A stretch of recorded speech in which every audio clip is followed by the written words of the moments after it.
എൻ്റെ പ്രതികരണം ഞാൻ ഇന്നലെ തന്നെ പറഞ്ഞു കഴിഞ്ഞു.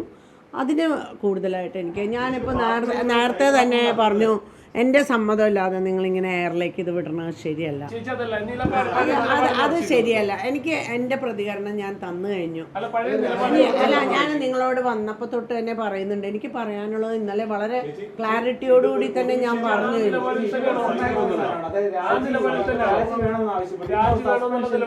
നോക്കൂ, ഞാൻ രാവിലെ വന്നപ്പോൾ തന്നെ നിങ്ങളോട് പറഞ്ഞില്ല എനിക്കിനി ഒന്നും പറയാനില്ല. എനിക്ക് ഇനിയിപ്പോൾ എന്നോടൊക്കെ ഒന്നേ പറയാനുള്ളൂ, നിങ്ങൾക്കൊക്കെ ഒരു ചായ തരാം.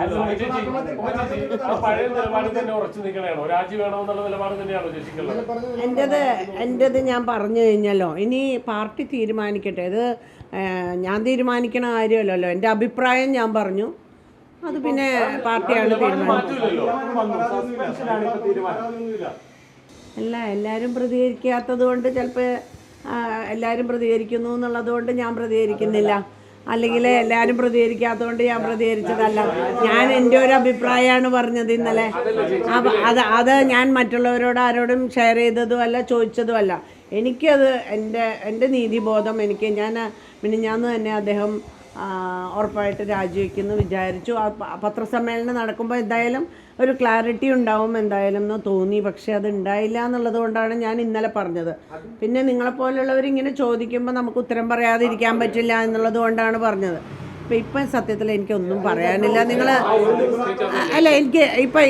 ഇനി ഞാൻ വളരെ സൂക്ഷ്മമായിട്ട് ഞാൻ ഇന്ന് എൻ്റെ ഒരു പേഴ്സണൽ വിഷയമായിട്ട് ഞങ്ങളുടെ കുടുംബത്തിലെ ഒരു കാര്യമായിട്ട് ബന്ധപ്പെട്ട് ഞാനൊരു യാത്രയിലേക്ക് പോവുകയാണ്. പീട്ടിയുടെ അനിയനൊക്കെ ഇപ്പോൾ വരും.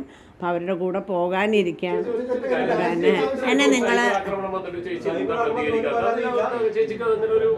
സൈബർ ആക്രമണം എന്നൊന്നും ഞാൻ പറയില്ല. എനിക്ക് സ്വതന്ത്രമായിട്ട് എന്ത് പറയാനുണ്ടോ അതുപോലെ എല്ലാവർക്കും ആ സ്വാതന്ത്ര്യം, അതാണ് ജനാധിപത്യം എന്ന് പറയുന്നത്.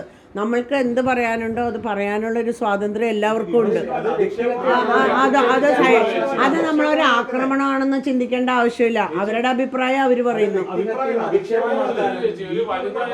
എന്തായാലും ആ വ്യക്തിഹത്യയോ എന്താ ആവട്ടെ, ഞാൻ അതൊന്നും വായിക്കാനേ പോയിട്ടില്ല. എൻ്റെ അഭിപ്രായം ഞാൻ പറഞ്ഞിട്ടുണ്ട്. അത് ഞാൻ എന്നും ഉറച്ചു നിൽക്കുന്നു. എൻ്റെ അഭിപ്രായം PT ഒന്നും അധിക്ഷേപിക്കാനായിട്ട് ആരുമില്ല. അതൊന്നും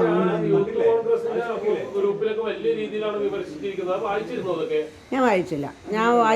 വായിച്ചു കഴിയുമ്പോൾ ഞാൻ ആലോചിക്കട്ടെ എന്നിട്ട് പറയാം. ഇപ്പം എനിക്ക് സത്യത്തിലൊന്നും പറയാനില്ല. എനിക്ക് ഇന്ന് വേറൊരു വിഷയമാണ്. എൻ്റെ പേഴ്സണൽ, എൻ്റെ കുടുംബത്തിലെ ഒരു കാര്യമായിട്ട് ബന്ധപ്പെട്ട് വീട്ടിൻ്റെ അനിയനൊക്കെ വരിക, ഞങ്ങളുടെ കുടുംബ ഒരു പരിപാടിയായിട്ട് ബന്ധപ്പെട്ട് പോവുകയാണ്.